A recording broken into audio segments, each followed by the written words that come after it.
Today we'll be installing Apple CarPlay and Android Auto in a Lexus GS. We'll be using the Nifty City kit for the upgrade. I'll go ahead and show you how to install this, how to remove the trims, and let's get right into it. First thing you're going to do is remove this plastic trim around the CD player just on clips. Use a dash removal tool so you don't break any plastic. Balance your way around.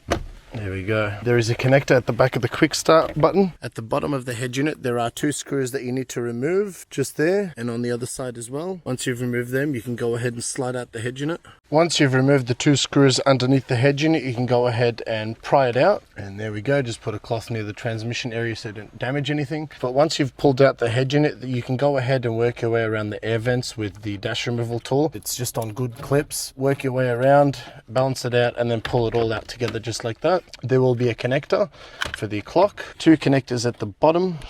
There we go.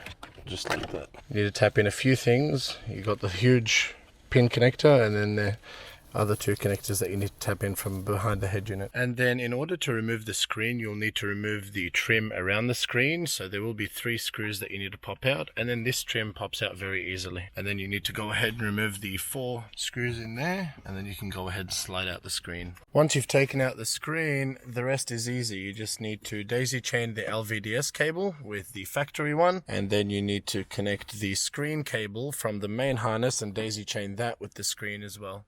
Okay, so once you've connected everything at the back of the head unit and you've tapped in the 2 cables from behind the screen, go ahead and sort of lazy slap the car back together. Test the module out, make sure that everything works before you go ahead and commit to fully putting the car back together. So now when it comes to packing the module, it's best to remove the footwell plastic trims in order to hide the module behind the carpet. Best to feed all the wires down through the dash to the footwell carpet and then connect the module last. Once you've put the screen back, feed the LVDS wire from down the dash and then pull it out from the bottom here, just like that. Same thing for the head unit, connect all the connectors and then push the main harness down the dash and through the footwell. Have these 2 connections ready for the module. Then put the aircon vents back on. Once the head unit and screen are back together, you can go ahead and put the trims back on.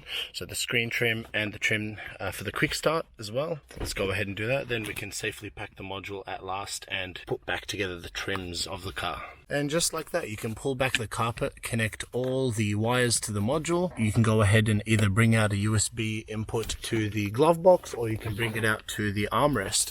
But in this scenario, the customer prefers to have the wireless dongle hidden, so he'll use the normal 12-volt factory to charge his phone and connect wirelessly. So you can just hide it down there, pack the carpet, then connect the trims back together. There we go, easy as that. Okay, so the car's back together. In order to change over to the Nifty City system, all we have to do is tap media until we hit the auxiliary channel, and there you are. Let's go over to using the factory joystick, go over to autoplay, and that should have Apple CarPlay in there. Have a look, easy as that. Thanks so much for watching my video. I hope it was helpful. You can get your module or kit at niftycity.shop, or you can search for Nifty City. They do have modules for a wide range of vehicles and many different models. Go check them out. Thanks for watching.